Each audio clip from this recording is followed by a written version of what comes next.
it when my clients are feeling emotional. They'll be like laying on my table, and I can tell that they're getting a little bit sniffly. I'll say, you know what, if you just want to cry, just cry.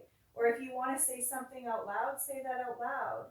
And the more that me as a practitioner, the more that I give my clients permission to do that, the more I find that they're doing that in their outside world. I had a client, I have to share this about this client that I had the other day because it was a beautiful thing. So she works in a very high paced, fast environment, and around a lot of people.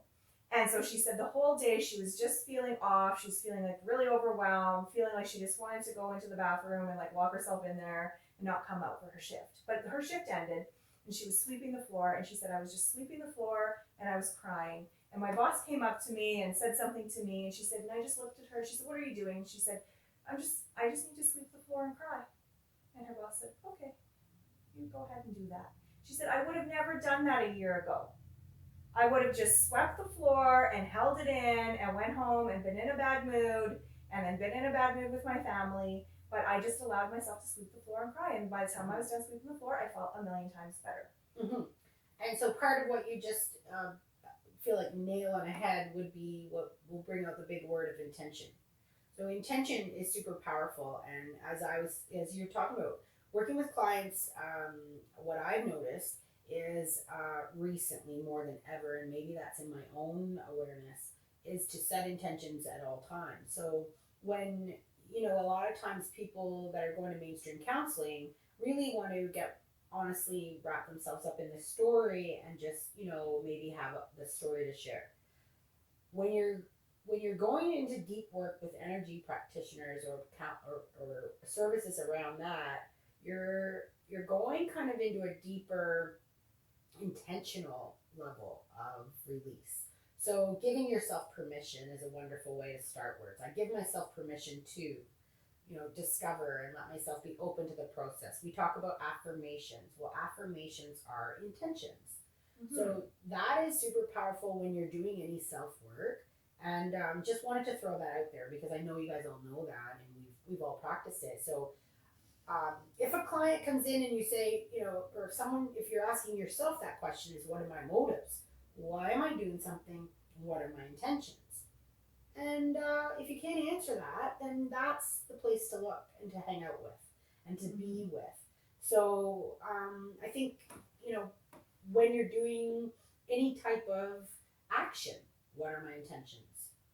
Checking in with self to start. And oftentimes we'll go through robotically, well, exactly like this mask wearing. I've asked lots of people, well, how come you're wearing the mask? Well, we're told to. I'm just doing what I'm told. And so for me, that's a huge opening because we need to look more into what am I being intuitively guided to do and bring ourselves back more to that, right? Mm-hmm. And encouraging people to, once you start intuitively tapping in, getting quiet and listening to yourself, turning off the outside influence because it's another way of creating fear and help in creating that inability for humans to go in deeper. So when we start hearing all that outside noise, we forget our own power. Mm-hmm. Mm-hmm. Absolutely. Yeah.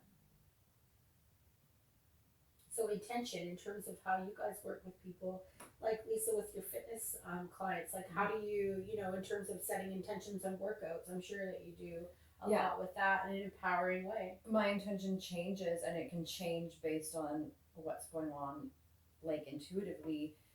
With my clients, there's times when my intention is to have this type of created workout based on the goals that they've given me, and I walk through the doors and I feel something that maybe we need to switch. We need to slow it down, or we need to speed it up.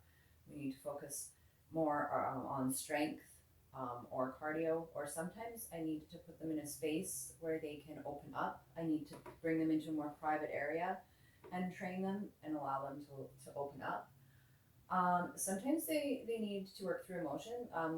Sometimes it is I put the focus pads on and I allow them to just punch and work through emotion that way. And sometimes they just need to leave. I've had clients swear out loud, get up and go. So yeah, it's not all rosy, right? yeah, and sometimes they need to be pushed, and other times they don't. So it is really tapping into an intuition, because sometimes I can get caught up in my own intention, and intuitively I know that my intentions might be different for what they're needing to experience in that moment. So if they don't leave the gym super sweaty, I feel like my intention wasn't met, but maybe that's what they needed because they got some emotions out by talking to me about what's going on in their life. So that's kind of an ego thing as a trainer that I've had to get over is, you know, my intention isn't always really what they need. I've been going through that same thing. Yeah. Go through that same thing in the sense of I used to say a lot of times, even in yoga practices, I would say, you know, set your intention, maybe a word, a feeling, and that's great, but is it necessary? Because the intention was already set when they walked in the door or when they got in their car and drove there. The intention was set when you woke up and you thought, I'm going to go to yoga today, or I'm going to go, you know, do a workout today, or do a massage today and give myself some love.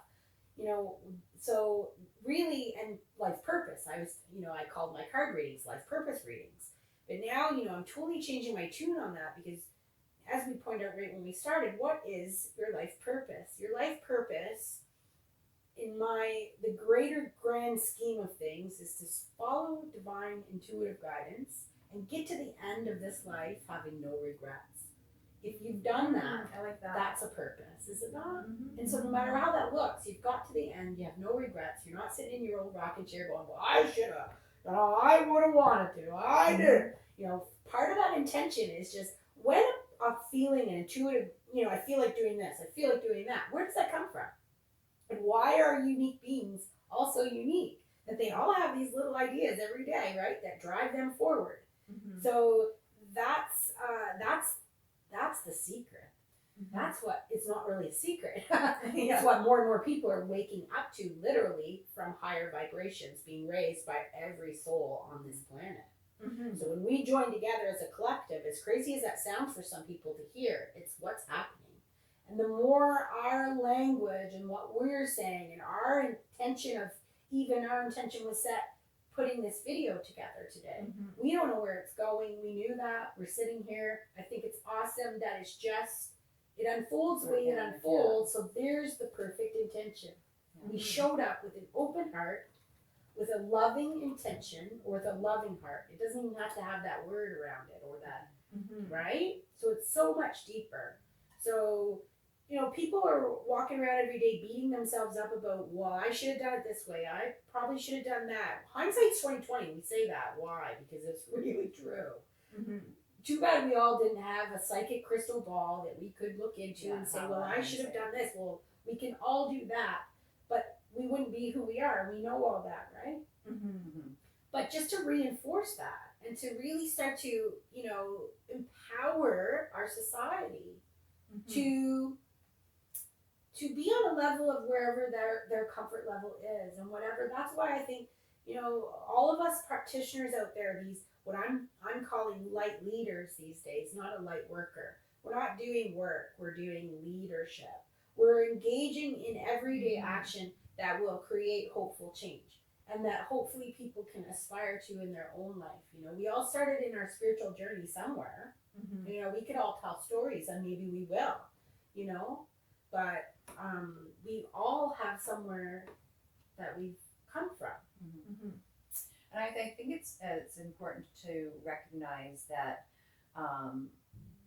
by some of the distractions that we have available to us right now, whether it's like unlimited amounts of like heavy processed foods, the media that we have access to. I mean, we can't even go to the bathroom anymore without having our phone present.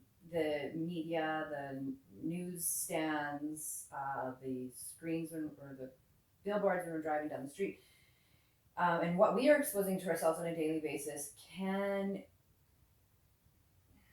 cross, like, we don't pick up on that internal Subliminal frequency message. because we're feeling in our heart maybe I should do this or I should, and then all these subliminal messages come around and like, no, you want to do this.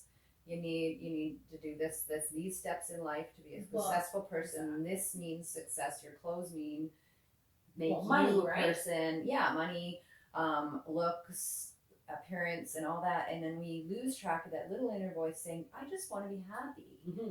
And what is that? And that can be in a moment. Like I had a moment in doing yoga at home by myself the other day, and I can't even remember what I was doing. I don't even know if it was an actual yoga pose. I was just flowing through some movements.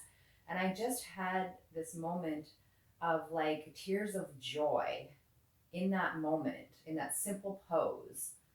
And I was like, and you have these little moments, and I was like, this is it. This is life. Like this very moment is what we're meant to feel. This pure joy and happiness, right? And we get so distracted by everything else. And we're searching for it online, we're searching for it in our clothes, we're searching for it in our jobs. Outside of ourselves, right?